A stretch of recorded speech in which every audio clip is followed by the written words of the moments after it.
Alors très bien, après avoir fait cette création, on va pouvoir l'enlever, tac, on va pouvoir supprimer tout ça. On va voir comment créer un triangle et aussi surtout comment créer des lignes, d'accord, des lignes avec du coup des coordonnées. Et on va dessiner une ligne d'une coordonnée à une coordonnée comme ça pour pouvoir former un dessin. Donc ici, vous inquiétez pas quant à la taille de notre canvas. Ici, on va pouvoir très vite lui faire prendre tout notre navigateur. Je vais vous montrer une petite technique pour rendre ça responsive quand on va resize le navigateur et que ça prenne du coup toujours toute la taille. Mais pour l'instant, voilà. Pour l'instant, on va rester avec le canvas de base. Et donc, pour commencer à tracer ces lignes, eh bien, on doit faire un dessin de trajet. Donc, c'est parti. Vous connaissez maintenant Begin Pass pour commencer la méthode. Et on va commencer avec la méthode ctx.moveTo. MoveTo, c'est quand vous démarrez un dessin, vous posez votre crayon sur votre feuille de papier, imaginons, avant de tracer la première ligne. Eh bien, c'est là où c'est MoveTo, c'est-à-dire va à cet endroit. Donc là, on va lui dire par exemple 75, 50. Donc j'ai pas sorti ces valeurs de mon chapeau, j'ai trouvé un petit exemple sur internet qui faisait un triangle comme ça, donc j'ai repris les coordonnées, mais sinon en tripatouillant un petit peu, hein, vous pouvez facilement créer toutes sortes de formes par vous-même, d'accord? Donc ici, move to, on démarre d'ici, et ensuite on va faire line to. Line to pour aller jusqu'à, d'accord? Et donc ça va commencer à tracer un cercle, d'accord? Donc on va lui dire va jusqu'ici. Démarre ici, va jusqu'ici. Donc ça trace encore rien vu qu'on n'a pas encore invoqué la méthode stroke, mais ça prend en compte les dimensions qu'on lui impose.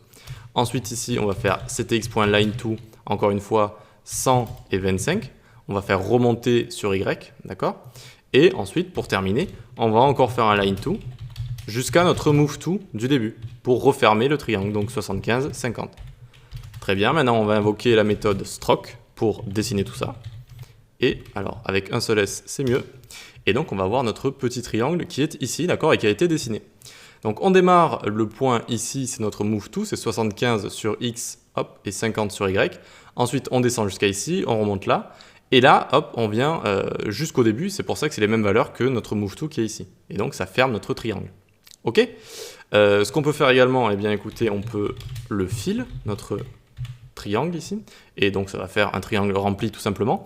Et ce qu'on peut faire également à la place du dernier line to qui est ici, donc là j'ai enlevé le fil et le line to, et bien pour fermer un point comme ça, sans forcément réécrire les mêmes coordonnées que le move to du début, on peut faire ctin.closePass. Hop, on ferme le chemin si vous voulez, et donc la dernière coordonnée qu'on a fournie qui est ici, se retrouve jusqu'à la première qu'on a fournie, donc le move to. Voilà, et donc du coup ça referme également notre dessin et on a un triangle tout simplement. Voilà, donc c'était tout pour ce deuxième dessin de trajet avec des lignes. Donc tout simplement move to, line to, et vous pouvez également utiliser close pass. Ok, et donc n'oubliez pas évidemment la méthode stroke pour dessiner tout ça. Sinon vous créez juste les coordonnées mais vous ne les dessinez pas. Ok, bien on va se retrouver dans la session d'après pour faire tout ce qui est cercle avec la méthode arc. Ça va être un petit peu plus technique mais vous allez voir c'est assez facile aussi. À tout de suite.